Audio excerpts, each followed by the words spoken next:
करीब 7 बजे मेरी गृह सहायिका कमली ठंड में ठिठुरती हुई एक पतली सी पुरानी शॉल लपेटे घर के भीतर दाखिल हुई। चाहे बारिश का महीना हो या चिलचिलाती धूप, तपती हुई गर्मी हो या फिर कड़कड़ाती ठंड, मौसम चाहे जो हो, कमली वक्त की बड़ी पाबंद है। वह हर दिन अपने समय पर आ ही जाती है।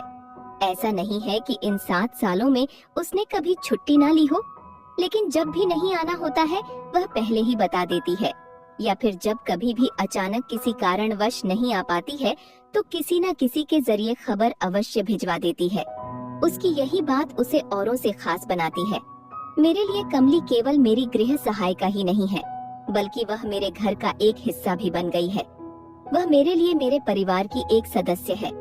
कमली के प्रति मेरे यह भाव व विचार पूर्णत मेरे अपने हैं। अम्मा जी यानी मेरी सासू माँ या घर के किसी भी अन्य सदस्य का इससे कोई वास्ता नहीं। अम्मा जी के लिए तो कमली केवल एक ऐसी गृह सहायिका है जो हमसे रुपए लेती है और बदले में हमें अपनी सेवाएं देती है। इससे अधिक कुछ भी नहीं है। कमली के भीतर आते ही मैं बोली, कमली पहले गर्मा गर्म चाय पी ले, फिर काम शुरू करना। मेरा इतना कहना था कि कमली गठरी बनकर उकड़ू बैठ गई और अपने दोनों हथेलियों को रगड़ती हुई बोली, हाँ दीदी, पहले गर्मा गर्म चाय ही दे दीजिए। जाड़ा तो बहुत ही बढ़ गया है, हाथ पैर जमने लगा है। 2 घूंट गर्म चाय अंदर जाएगी तभी शरीर में जान आएगी। मैंने मुस्कुराते हुए गर्म चाय के साथ गर्मा गर्म भजिए की प्लेट भी उसकी ओर बढ़ा दिए। प्लेट हाथ में लेती हुई वह बोली, एक आप ही हो दीदी जो हमारा ख्याल रखती हो। बाकी के घरों में तो 1 कप चाय देने में ही उनकी नानी मरती है, भजिए कहाँ से खिलाएंगे। कमली की बातें सुन हॉल में बैठी माला फेरती अम्मा जी अपने चश्मे के अंदर से घूरकर कमली की ओर देखने लगी। ये देख कमली फटाफट एक के बाद एक भजिए मुंह में डालने लगी। इस वजह से उसके तालू भी जल गए, यह स्पष्ट पता चल रहा था। उसके बाद झट से चाय पीकर वहाँ से खिसक गई और मैं नजरें झुकाए किचन के कामों में व्यस्त हो गई। 2 दिनों बाद मुझे अपने पति और बेटे के संग मायके एक पारिवारिक आयोजन में शरीक होना था, लेकिन ठंड अपनी तेवर दिखाते हुए नजरें तरेरने लगा था और मैं इस दुविधा में थी कि इस कड़ाके की ठंड में अम्मा जी को 4-5 दिनों के लिए घर पर अकेले छोड़ कैसे जा पाऊंगी, क्योंकि पिछले 2 सालों से ठंड की वजह से उनके हाथ पैर में सूजन आने की शिकायत होने लगी थी। लेकिन जब अम्मा जी को यह बात पता चली तो वे बोली, चली जाओ, वैसे भी तुम्हारा कहीं जाना बहुत कम ही होता है और फिर यही मौका होता है जब सभी लोगों से मेल मिलाप हो जाता है। रही बात हमारी तो हम अपना ध्यान रख लेंगे।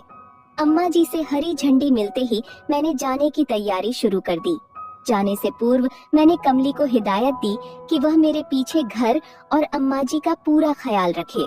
यदि कोई परेशानी हो या अम्मा जी की सेहत में थोड़ी बहुत भी ऊंच नीच हो तो वह फौरन हमें फोन पर इत्तला करे।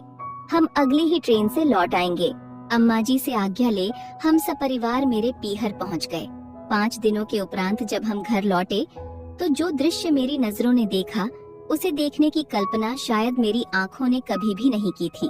मैंने देखा कि अम्मा जी आराम कुर्सी पर लगभग लेटी हुई हैं और कमली उनके पैरों की मालिश कर रही है। ये देख मैं तेज कदमों से उनकी ओर बढ़ी और उनके करीब पहुंचकर बोली, क्या हुआ, सब ठीक तो है?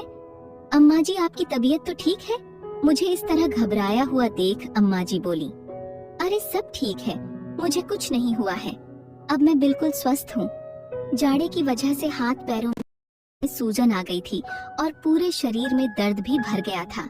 मेरी हालत तो बड़ी खराब हो गई थी, बिस्तर से हिलना भी मुहाल था, लेकिन कमली ने सब संभाल लिया। उसके हाथों से गर्म तेल की मालिश और सिकाई से अब आराम है। यह सुनते ही मैंने कहा, तो आपने हमें फोन क्यों नहीं किया? कई बार फोन लगाने की कोशिश की पर तुम में से किसी का भी फोन लग ही नहीं रहा था। लेकिन अब चिंता की कोई बात नहीं, मैं बिल्कुल ठीक हूँ, अम्मा जी ने बड़े शांत भाव से कहा। तभी कमली बोली, हाँ दीदी, माँ जी बिल्कुल ठीक है, आप चिंता न करें, आप जाकर हाथ मुंह धो लीजिए, मैं आप सभी के लिए चाय बना देती हूँ, आप लोग सफर से थक गए होंगे। इतना कहकर कमली हम सभी के लिए चाय बनाने चली गई। तभी अम्मा जी ने बताया कि किस तरह कमली पिछले 3 दिनों से अपने घर नहीं जाकर उनकी सेवा में लगी हुई है और उसने एक पल के लिए भी उन्हें अकेला नहीं छोड़ा है। आज अम्मा जी की आंखों में कमली के प्रति वह प्यार और सम्मान दिखाई दे रहा था जो मैं हमेशा से देखना चाहती थी। अम्मा जी और कमली के रिश्ते में वह गर्माहट भी दिखाई दे रही थी जो कड़कड़ाती ठंड अपने संग लेकर आई थी। अब अम्मा जी यह भी समझ चुकी थी कि कुछ सेवाएं ऐसी भी होती हैं जिन्हें हम रुपए देकर नहीं प्राप्त कर सकते। इस तरह की निःशुल्क सेवा का मोल केवल कृतज्ञता व प्यार से ही चुकाया जा सकता है।